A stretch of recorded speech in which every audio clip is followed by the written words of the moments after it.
Welcome to the OPENCOSS tool presentation. OPENCOSS stands for Open Platform for Evolutionary Certification of Safety Critical Systems. OPENCOSS is one of the projects from the 7th Framework Programme, which is supported by the European Commission. European certification and regulation agencies, large industrial companies, technology suppliers and research institutions all contributed to the OPENCOSS project. This tool relies on a common certification language called CCL and aims to reduce certification time and cost. For this prototype, we focused on transportation with its 3 domains: avionics, the railways and automotive. You need to have completed one of the 3 video tutorials to fully benefit from this one. This additional specific tutorial presents how to reuse compliance information across domains. In this example, we will see how the compliance to EN 50128 of a railways project can be reused in a DO 178C avionics project. Here's an overview of the platform based on a shared database and on the Eclipse clients. The OPENCOSS platform centralizes the project data and enables collaborative interaction. The first step is to translate the standards into reference frameworks using the CCL. In this case, the standards are EN 50128 and DO 178C. We also access a graphical view, which shows the links between activities, artifacts and roles. The first step towards domain reuse is to map the artifacts, activities and roles of the 2 reference frameworks based on the equivalences. For instance, traceability finds an equivalent meaning in both standards. Not all the elements from the DO 178C always have an equivalent in EN 50128. The result of the analysis is implemented in the OPENCOSS platform using the equivalence map feature for both activities and artifacts.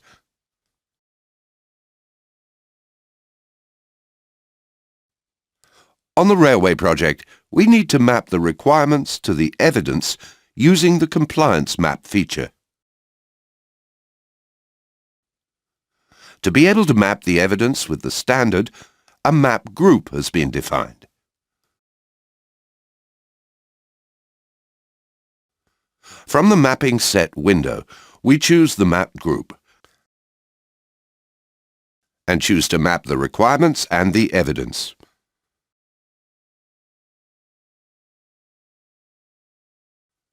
Here we map the Requirement Manager role with the Project Management Plan, where roles and responsibilities are defined.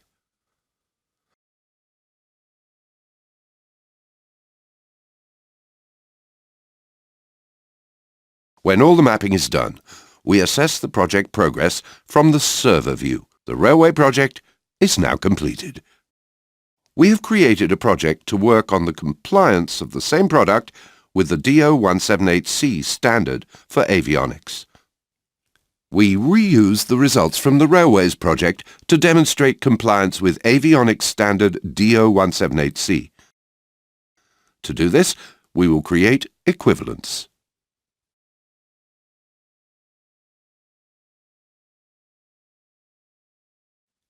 A first example shows the equivalence between the 2 standards of verification plans.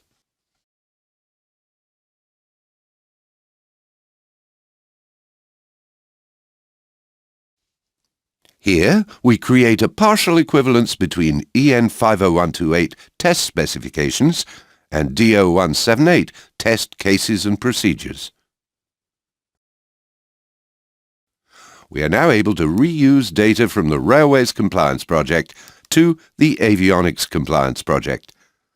The remaining work will be done as in a standard project. This is done by accessing the cross-domain view from the Avionics Assurance Project. Don't forget, we have already set the equivalence mapping between standards. On the left of the cross-domain view is the new project, and we select the source project where we'll find the evidence of compliance. For instance, here's an example of the reuse of railway artifacts for our avionics compliance project.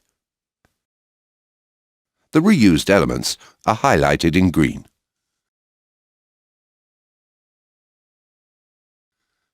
Here we want to map the verification methods with some railway artifacts. The equivalence indicates that it relates to 6, 2, 4, 9 and 2 other requirements of EN 50128. Here's another example of the reuse of quality assurance items. Our 3 examples are displayed from the avionics project baseline. The compliance comes from the reuse of railways project items. Non-compliance or partial compliance will be addressed in the usual way. The Safety Manager can check from the server view the completion of the project with full or partial compliance to all baseline items. Compliance and non-compliance are made visible at a glance, as the tool provides a clear, coloured report. Here's a short summary of the 5 main features we went through.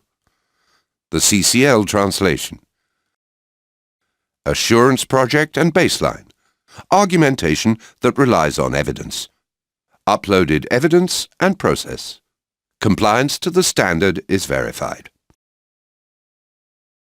5 videos are available to demonstrate the OPENCOSS platform: Automotive and ISO 26262, Avionics and DO 178C, Railways and EN 50216, Cross-Domain Reuse. These 4 videos present how the OPENCOSS platform is used.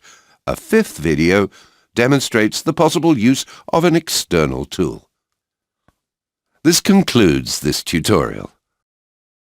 Other tutorials and project details are available at www.opencoss-project.eu.